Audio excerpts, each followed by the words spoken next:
గురుగారు, బ్రహ్మ ముహూర్తం గురించి ఈ కాలం చాలా మంది మాట్లాడుతూ ఉన్నారు. బ్రహ్మ ముహూర్తంలో నిద్ర లేస్తే చాలా మంచి ఫలితాలు ఉంటాయని చెప్పి మాట్లాడుతూ ఉన్నారు.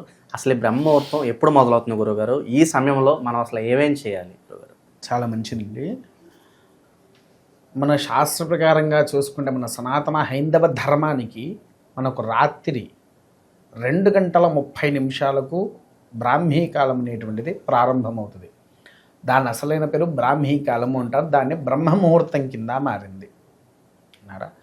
బ్రాహ్మీ కాలం అనేటువంటిది ప్రారంభమవుతుంది. అసలు ఇంకో విషయం చెప్పాలంటే దీనికంటే ముందు, బ్రాహ్మీ కాలం కంటే ముందు క్షుద్రకాలము అని అంటారు. ఓకే, క్షుద్రకాలం అంటే తెలుసా?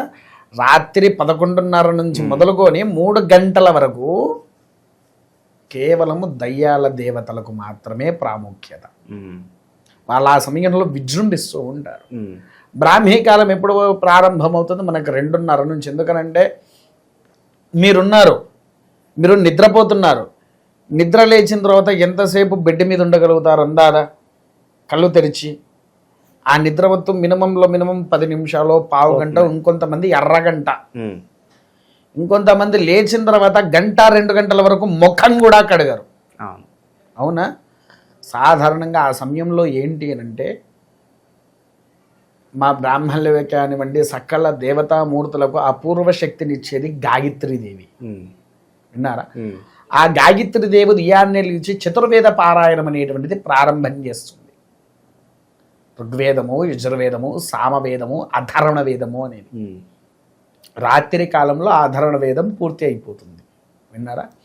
ఆ దేవత ఎప్పుడైతే ఉదయాన్నే లేచి ప్రారంభం చేస్తుందో 2:30 నుంచి 3 తన కాళ్ళ కృత్యాలు అన్నీ నెరవేర్చుకునే వరకు రాక్షస జాతి విజృంభిస్తూ ఉంటుంది. 3 నుంచి దైవరాజ్యము. 3 గంటల నుంచి ఏ క్షుద్రదేవతలు ఉన్నా నిద్రపోవడమే ఇంకా అది. ఎందుకనంటే మీరు చూడండి, ఇదపూర్వంలో సరిగ్గా 3:30-4 అయింది అని అంటే ఊర్లలో కానివ్వండి, పెద్ద ఇక్కడ కానివ్వండి, సుప్రభాతము అనేటువంటిది వినిపిస్తూ ఉండేటువంటిది. సుప్రభాతం కూడా ఎందుకు వేస్తారయ్యా అంటే, కళ్ళు మూసినవాడు కళ్ళు తెరవడానికి కోసమే సుప్రభాత సేవ అనేది ప్రారంభమవుతుంది. ఆ సుప్రభాత సేవలో మనం ఎప్పుడైతే లేస్తామో, లేచిన వెంటనే ఇల్లుని శుభ్రపరచాలి. శుభ్రపరిచేసి స్నాన కాళ్ళ కృత్యాలు. ఇంకో విషయం చెప్పాలి అని అంటే, ఇంటి ముందు అలుకు చల్లాలి. అలుకు ఏ విధంగా చల్లాలి? మీరు పూర్వం వినే ఉంటారు, మన ఆడవాళ్ళు ఒక తట్ట పట్టుకొని ఆవు పెండలు పెడుతూ ఉంటే ఆవు పెండ తీసుకువచ్చి ఇంట్లో పెట్టి ఆవు పెండను కలిపేసి ఇంటి ముందు అలుకు చల్లుకొని ముగ్గు వేసుకునేటువంటి వారు. ఎవరైతే ఆవు పెండతో అలుకు చల్లుతారో వారి ఇంట్లో ఎటువంటి క్రిములు అనేటువంటిది లోపలికి రావు. మీరు చూసే ఉంటారు, పల్లెటూర్లలో ఆవు పెండతో ఇల్లు అలుకు చల్లుకున్న వాళ్ళ ఇంట్లో ఎవ్వరికి కూడా కరోనా సోకల. అవునా కాదు? ఆవు పెండతో అలుకు చల్లి ముగ్గు వేసుకోవాలి. ముగ్గు వేసుకొని ఇంట్లోకి వచ్చి స్నానము ఆచరించి దేవుడి దగ్గర దీపారాధన చేసి, దీపారాధన చేసిన తర్వాత సరిగ్గా 6 గంటలకు ఉదయము ఉషా సంధ్య, సాయంకాలము సాయం సంధ్య అంటారు. ఉషా సంధ్య అంటే సూర్యుడు ఉదయించే సమయము. విన్నారా? ఆ సమయంలో సరిగ్గా 6 గంటలకు ధూపం వెయ్యాలి. ధూపం అంటే ఏంటి? ఊదు. ఇప్పుడు రెడీమేడెడ్గా కప్సులు దొరుకుతున్నాయి, అవి పక్కకు పడేసి బొగ్గుల్ని ఎర్రగా కాల్చి ఆ ధూపం వేస్తూ ఉండాలి. 6ంటికి, ఉదయము 6ంటికి, సాయంత్రం 6ంటికి. సాయంత్రం 6ంటికి ఏంటి? సంధ్యాదీపము. తులసి కోట దగ్గర మళ్ళీ మన దేవుళ్ళ దగ్గర దీపం వెలగాలి. అలా దీపం వెలిగితే మనకు సర్వ సౌఖ్యము కలుగుతుంది. ఎప్పుడైతే మనకు కౌసల్య సుప్రజారామ పూర్వ సంధ్య ప్రవర్తతే అని వస్తుందో అప్పుడు అందరూ ఉదయాన్నే ఖచ్చితంగా నిద్ర లేవాలి. మీరు అనొచ్చు ఇంకో మాట, స్వామి మరి ఇంకొంతమంది కూర్చొని రాత్రి 3-4 గంటల వరకు పని చేసుకునే వాళ్ళు ఉన్నారు, మాలాంటి యువకులు ఫోన్లు పట్టుకొని రాత్రి 3 వరకు చేసుకుంటూ కూర్చున్నారు, పడుకునే వాళ్ళు ఉన్నారు. వాళ్ళకి ఏంటి అంటే చూడండి, దరిద్రపు దేవత వారి వీపు యందునే ఉంటుంది. వారి చేతిలో ఎన్ని డబ్బులున్నా ఖర్చు పెట్టుకోలేని స్థితిగతుల్లోకి మారిపోతారు. అవునా? అంతేకాకుండా లేని అనారోగ్య వ్యవస్థల్లో మారుతూ ఉంటారు. అవునక ఎప్పుడు ఆచరించాల్సిన సమయాన్ని మనం అప్పుడు ఆచరించాలి. తినే సమయానికి తిండి లేక ఒక వారం రోజులుంటే ఏమవుతుంది మీకు?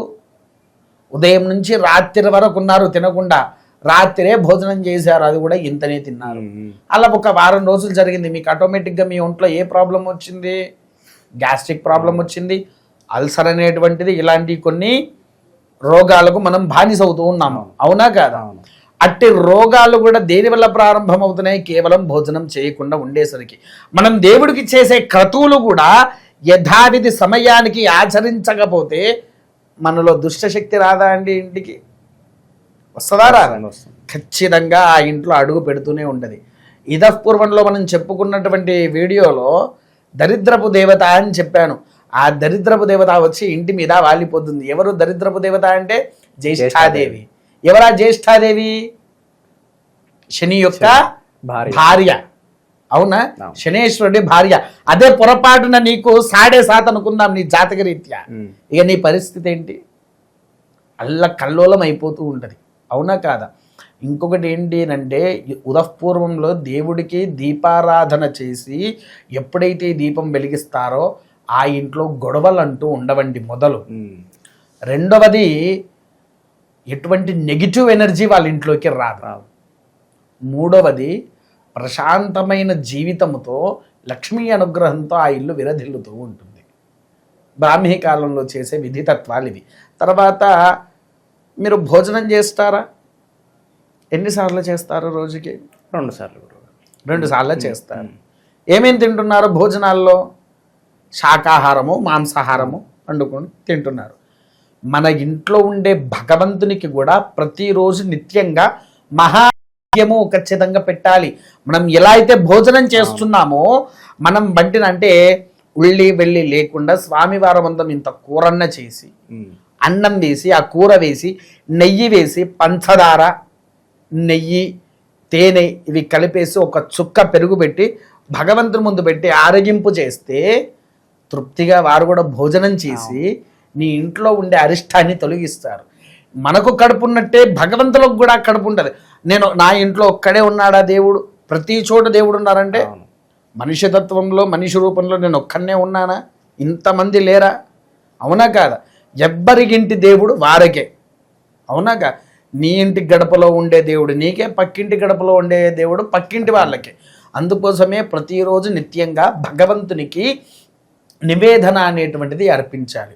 మీరు నమ్ముతారో నమ్మరో, నేను ఇరపూర్వంలో మా ఊరి దగ్గరలో ఒక ఊరు ప్రాంతం ఉంది, కొమట్లగూడెము అని. ఆ ఊరిలో 4 నెలల కిందట నేను ఒక ఆలయ ప్రతిష్ఠ చేశాను.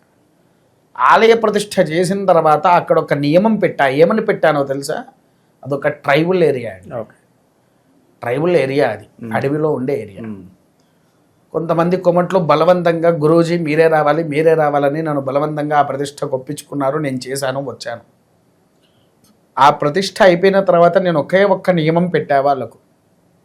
ఏంటి అనంటే, తెల్లవారుజామున ఉదయము 4 గంటలకు సుప్రభాత సేవ దేవాలయంలో మోగినప్పుడు మీరు ఇంట్లోనే అందరూ పిల్లల దగ్గర నుంచి పెద్దల వరకు నిద్రలో నుంచి లేవాలి అని అదొకటి పెట్టారు, నియమం పెట్టారు. అక్కడ ఎప్పుడైతే సుప్రభాతం పడుతుందో ప్రతి ఒక్కరు నిద్ర నుంచి లేచేసి వెంటనే వారి కాలకృత్యాలు నెరవేర్చుకొని ఆలయ దర్శనాని కోసం వెళ్తున్నారు.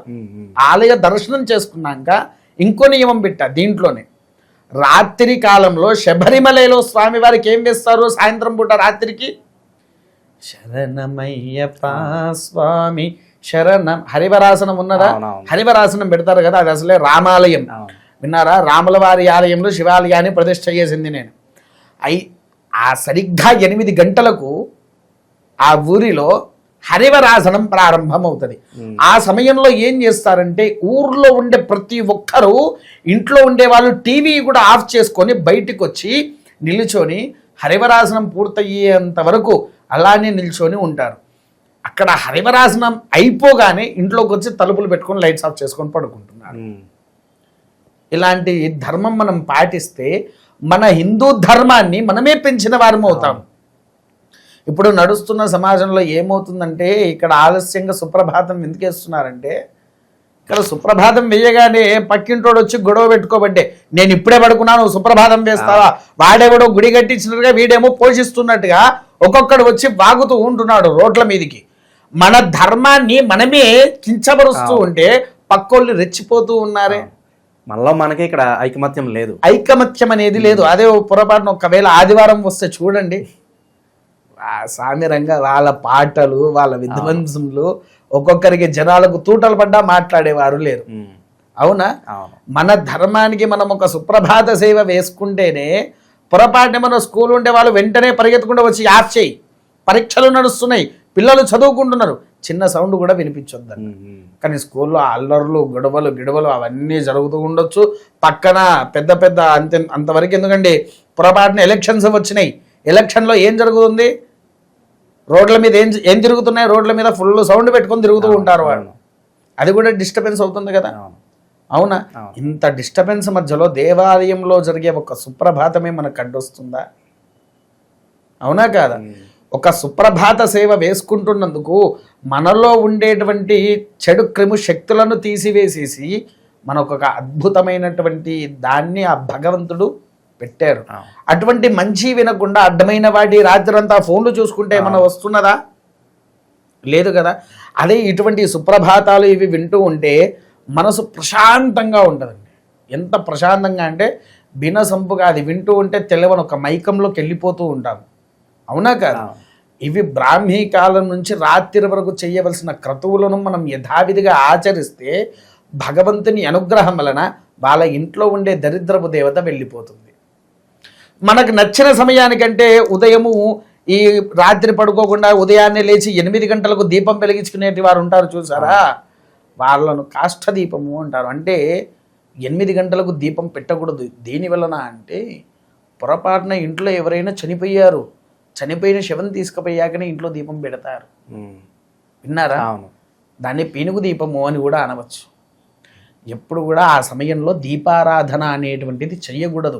ఉదయాన్నే దేవాలయంలోకి వెళ్ళి దీపారాధన ఎందుకు చేస్తారయ్యా అంటే పొరపాటున ఎటువంటి శవాలు కూడా మనకు ఆలయం వరకు రావద్దు, ఆలయం నిష్కలంగా ఉండాలి అనేటువంటిది పెట్టుకునేదే దీపారాధన. అసలు ఈ దీపారాధన మీకేంటో తెలుసా? దీపారాధన చెయ్యాలి అని అంటే ఒక మౌన వ్రతముతో చెయ్యాలి. మౌనవ్రతము అంటే మాట్లాడకుండా దేవుడి దగ్గర దీపం పెట్టేసేసి అందరూ ఎలా వెలిగిస్తారంటే దేవుడి దగ్గర దీపం పెట్టేస్తారు, వెలిగిస్తారు, అంతే అయిపోయింది. కానీ దీపం వెలిగించాలంటే ఎంత ప్రభోజనం ఉందో తెలుసా? దీపం అక్కడ పెట్టేసి దాంట్లో నూనె పోసి వత్తి వేసి దీపాన్ని వెలిగించిన తర్వాత ఆగ్నేయ ఈశాన్య పశ్చిమ భాగానికి కుంకుమతో బొట్లు పెట్టాలి. వాటికి బొట్లు పెట్టేసిన తర్వాత మారుగా మరొక చుక్క నూనె వెయ్యాలి. తర్వాతనే మనం ఎవరితోనైనా మాట్లాడాలి. కొంతమంది ఏం చేస్తారు, దీపం వెలిగిస్తారు, పక్కకు పెట్టేస్తారు. మనం అన్నం తినేటప్పుడు ఎలా అయితే మారు వేసుకోకుండా ఉంటామో అప్పుడు మనకు కొన్ని చెడు అనేటువంటి ప్రారంభమవుతాయి. అలానే ఇంట్లో ఉండే దీపానికి కూడా ఖచ్చితంగా మారు వేయాలి. మారు వేస్తే మన ఇంట్లో ఎటువంటి పీడశక్తి అనేటువంటిది రాదు. కాబట్టి దయచేసి అందరూ కూడా ఇది పాటించండి. ఆ అమ్మవారి యొక్క స్వామివారి యొక్క అనుగ్రహాన్ని పొంది సకల యోగాలతో కూడా విరధిల్లుతూ ఉండాలని కోరుతున్నాను. బ్రాహ్మీ ముహూర్తం గురించి మాకు ఎన్నో మంచి మంచి విశేషాలు తెలియజేశారు గురుగారు. ధన్యవాదాలు గురుగారు. మహాదేవ.